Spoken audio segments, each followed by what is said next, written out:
माशाअल्लाह सुभान अल्लाह। सभी लोग कमेंट सेक्शन में जरूर लिखना। जी हाँ नाज़रीन किराम, एक सिख कम्युनिटी की बहन ने इस्लाम कबूल कर दिया है। क्या उसको किसी ने प्रेशराइज किया है या उसके साथ किसी ने जबरदस्ती की है, ये हम इस वीडियो में जानने की कोशिश करेंगे। जी हाँ नाज़रीन किराम, लेकिन आप सभी से गुजारिश की जाती है, मेहरबानी करके इस वीडियो को एंड तक जरूर देखना और इस वीडियो को ज्यादा से ज्यादा शेयर करना। ये वीडियो जो है ये हर एक तक जरूर जाना चाहिए ताकि सभी लोग इस खबर से बाखबर हो, ताकि सभी लोग कमेंट सेक्शन में ये लिखे माशा अल्लाह सुभान अल्लाह। जी हाँ नाज़रीन किराम, चले सबसे पहले हम ये जानने की कोशिश करेंगे कि इस बहन का क्या कुछ कहना है इसके हवाले से, उसके बाद हम बात करते हैं। मैं बेसिकली सिख मज़हब से बिलोंग करती थी और मेरा नाम बबनीत कौर था। ठीक, अभी जब आप मुसलमान बने आपका इसमें शरीफ क्या है, यानी आपका नाम क्या है अभी?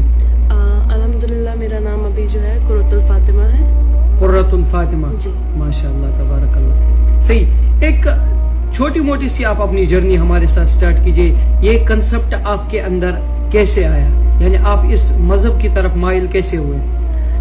मैं पिछले 7 सालों से, may be more than that, मैं इस पे रिसर्च कर रही थी। मैंने जब अपना कॉलेज ज्वाइन किया था 2016 में, उस टाइम पे मेरे कुछ फ्रेंड्स थे जो क्रिश्चियन थे, तो वो मुझे बेसिक उसकी रियलिटी बताते थे कि हमारे रिलीजन में जीसस है या मोसेस थे। तो ऐसे मेरे साथ कंसेप्ट था, तो मैं उतने ज़्यादा इस्लाम को लेकर इतना मेरा ना ही दिल था और ना ही मैं इसमें उस टाइम पे इंटरेस्टेड थी। बिकॉज हमारे एक कौम में एक इस्लामोफोबिया है, क्योंकि हमने खुद के एक लिमिट्स बना रखे हैं अपने दिमाग में कि हम जिस घर से आए हैं हमने उसी लिमिटेड में रहना है। हम उससे आगे ना कभी बढ़ते हैं और ना ही हम सोचते भी हैं। तो मेरे दिमाग में भी जो इस्लाम को लेके है कुछ पॉजिटिव नहीं था अनटिल एंड अनलेस मेरे कुछ फ्रेंड्स थे जो क्रिश्चियन थे, तो वो मुझे थोड़ा बहुत उसका कंसेप्ट देते थे and I was more into the religion of Christianity.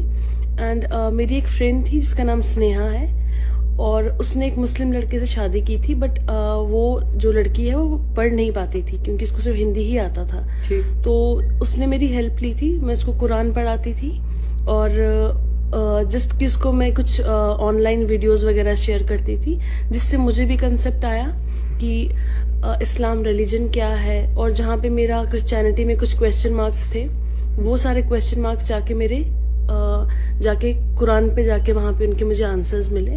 Ramzan क्या है, हमारा आने का मकसद क्या है, आखिरत क्या है हमारी, हमको जो इस दुनिया में हम आए हैं ये क्या है, हमारा क्या टेस्ट है, हमने कहाँ पे जवाब देना है। तो ये सब चीज़ें वहाँ पे आई और फिर मैंने आज से ऑलमोस्ट 2 साल पहले ही इस चीज़ के बारे में मतलब सोचना स्टार्ट कर दिया था। तो फाइनली मेरा एक प्लेसमेंट हुआ था जो कतर में था और मैं एज अ प्रोजेक्ट मैनेजर वहाँ गई थी और वहाँ पे मेरी एक सुपरवाइजर और एक मैनेजर थी जिन्होंने मेरे बेसिक कंसेप्ट्स को क्लियर किया, जहाँ पे मुझे ये भी लग रहा था कि क्या इस्लाम सही है क्या नहीं है। तो जैसे मैंने वो सारा कंसेप्ट क्लियर किया तो रिसेंटली मैंने इस्लाम कबूल किया और उसके बाद मुझे कंपनी की तरफ से ही उम्रा के लिए भेजा गया था और अल्हम्दुलिल्लाह मैंने अपना फर्स्ट उम्रा भी कंप्लीट कर लिया। माशाल्लाह तबारकल्लाह, उस चीज़ की भी आपको बहुत ज़्यादा मुबारकबादी हो।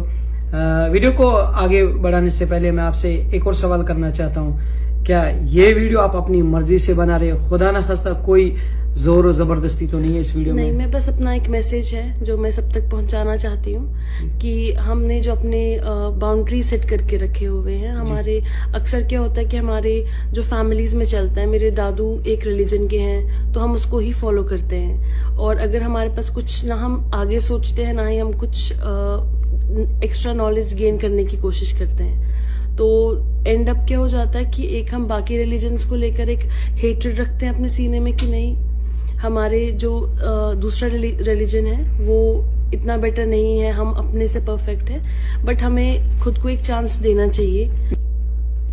ठीक, अच्छा एक और सवाल आपसे, जिस मजहब में आप थे, सिख मजहब में और इस्लाम मजहब में, इन दोनों में से आपको क्या फर्क लगा जिसकी वजह से आपने सिख मजहब को छोड़ के आप इस्लाम मजहब में आ गए?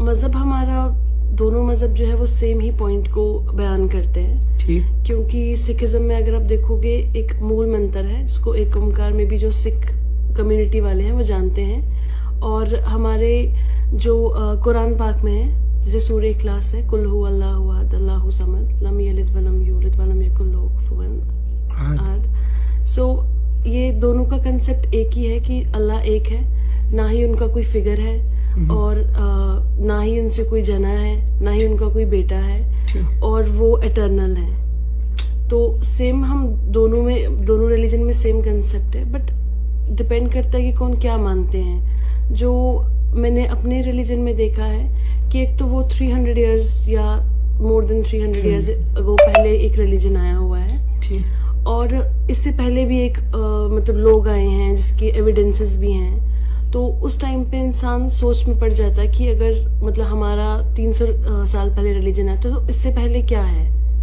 तो ये क्वेश्चन ने मुझे प्रोवोक किया कि मैं थोड़ा पीछे भी जाके देखूंगी क्या चल रहा है।